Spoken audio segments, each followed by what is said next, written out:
এমনকি যে আদানি আছে, আমি আবার শেখ হাসিনাকে মানে ঘৃণাভাবে প্রত্যাখ্যান করছি যে আদানিকে উনি এই মিরসরাই 900 একর জায়গা দিয়েছেন। কেন দিয়েছেন? কেন দিয়েছেন? এই 900 একর জায়গা ফেরত নিতে আমাদের সেই মানে জানের উপর দিয়ে যাচ্ছে। আমরা কথা বলতেছি, কোনো কাজ হচ্ছে না, নেওয়ার কোনো বন্দোবস্ত নাই। আমরা বর্তমান সরকারকে বলবো যে শেখ হাসিনা যে 900 একর জায়গা দিয়েছিল, আপনারা সেটা বাতিল করছেন না কেন? নাকি আপনারা ওইটাকে সম্মতি দিচ্ছেন? যদি সম্মতি না দেন, বাতিল করেন। আমরা আছি যে আপনাদের সঙ্গে, জনগণ আছে আপনাদের সঙ্গে। আমরা একসঙ্গে দেখব যে এই 900 একর জমি কিভাবে ভারত তাদের দখলে নেয়। আমাদের উপদেষ্টারা যারা এখানে আছে, তারা কোনো পলিটিক্যাল ইস্টাবলিশমেন্টের কোনো অংশ না, বাট তারা একটা ইন্টারন্যাশনাল মানে হলো ইন্টারেস্টের অংশ। সেই জায়গা থেকে আপনারা হলো তারা এখানে আছে, আমাদের সাথে আমাদের রাজনৈতিক বোঝাপড়াও এদের সঙ্গে নাই। এই জায়গা থেকে তারা দেখেন আওয়ামী লীগের বিষয়েও ভালো কোনো সিদ্ধান্ত নেয়নি। সব কিছু মিলিয়ে একটা হযবরল সিচুয়েশন। এই হযবরল সিচুয়েশন যে কোনো সময় যে কোনো দিকে ডাইভার্ট করতে পারে। এদের কোনো বন্ধু নাই, এদের বন্ধু না জামাত, না বিএনপি, না আওয়ামী লীগ, এরা কারো বন্ধু না, এরা কারো প্রতিনিধি না। এদের হুকুম একটা স্কুল কলেজ মাদ্রাসা পর্যন্ত পৌঁছায় না।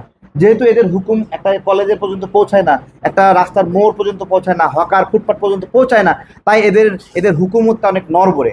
এই নড়বড়ে হুকুমতের জন্যই বলছিলাম যে এরা যদি বাংলাদেশের পরিপন্থী কিছু করে, যদি সঠিকভাবে নির্বাচন দিতে না পারে, তাহলে এদের অবস্থা নেপালের এরকম হওয়ার সম্ভাবনা আছে। স্থানীয় লোকজন ডেকে যে ডিম মারা খেলে আমরা যেটা সবাই মিলে খাই, সেটা আপনারা আটকান। তো ওই ঝুলে চলে যাওয়ার মানে লক্ষণ কিন্তু যদি মিলাতে চান, আপনারা কিন্তু মিলাতে পারবেন। না না, আমি বলছি বেসিক্যালি তারা জামাত এবং বিএনপিকে নিত, কিন্তু সরকার এনসিপিকে স্পেশাল ভাবে মানে কেয়ার করে, প্রিভিলেজ দেয়। এই কারণে ওই বিএনপি জামাতের সাথে এনসিপিকে রাখে। এটা একটা বোঝানোর জন্য যে এনসিপিও একটা বিএনপি জামাতের মতো একটা বড় দল। বেসিক্যালি এনসিপিকে ওই বিএনপি জামাত বা কোনো একটা তৃতীয় একটা পক্ষ সাপোর্ট না দিলে তারা যে জিরো, এটা সময় গেলে আপনারা বুঝতে পারবেন। তো এটাই আর কি। আর অন্য দলগুলোকে বাদ দেওয়া বিষয়, এখন সবগুলো দল থেকে কিভাবে নেবে না, এটা বেসিক্যালি বললাম না, আপু বললো না, ডিম খাওয়া থেকে আটকানোর জন্য বিষয়। অন্য দলগুলো তো ডিম প্রতিরোধ করার তো ক্ষমতা নাই, এই জন্য ওদেরকে দেয়নি। ছাগল চুরিটা আমার কাছে মানে চুরি মনে হয়নি আমি ব্যক্তিগতভাবে।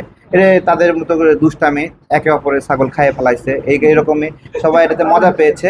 কিন্তু আপনার হলো এগুলো আসলে নৈতিক বিষয়, যে এখানে টেবিলের উপরে একটা পেপার ওয়েট পড়ে আছে, ওইটা অন্যের পেপার ওয়েট, আমি এটা নেবো কিনা।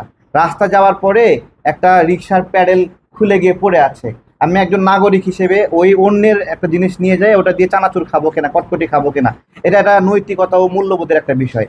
এই নৈতিকতা মূল্যবোধের বিষয়গুলো এনসিপির ছেলেপেলের হয়ে ওঠেনি, যে কারণে ওরা ছাগলটা খেয়ে ফেলেছে। এখন এখানে লড়াই হচ্ছে কোটা, পোষ্য কোটা।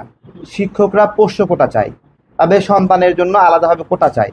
আমার জিজ্ঞাসা, শিক্ষকরা যদি পোষ্য কোটা চায়, তাই না, তাহলে তারা যে শিক্ষক, তাহলে তারা কতটুকু তার সন্তানকে পড়াইতে পারলো যে সাধারণ কৃষকের সন্তানের সাথে প্রতিযোগিতা করতে তারা ভয় পায়। তো এইখান থেকেই রাজশাহী বিশ্ববিদ্যালয়ের ছাত্রদের সঙ্গে, শিক্ষার্থীদের সঙ্গে শিক্ষকদের ঝামেলা সৃষ্টি হয়েছে। সেখান থেকে হাতাহাতি বা ইয়ে করছে। কিন্তু ওই যে শিবিরের একজন যে তারপরে সমন্বয়করা যে দায়ী ধরে টানলো শিক্ষকের, এইটা কি কেউ সমর্থন করতে পারে? এটা তো আওয়ামী লীগের সময়ে তারা হলো দায়ী ধরে টানতো। এই দায়ী ধরে টানাটা ঠিক হয়নি, কিন্তু আন্দোলনটা ঠিক আছে। আন্দোলনকে অসম্মানিত করা যাবে না। কোটার বিরুদ্ধে আমাদের লড়াই, আমাদের এই লড়াই অব্যাহত আছে, অব্যাহত থাকবে। আমরাও এই লড়াইয়ের অংশীদার।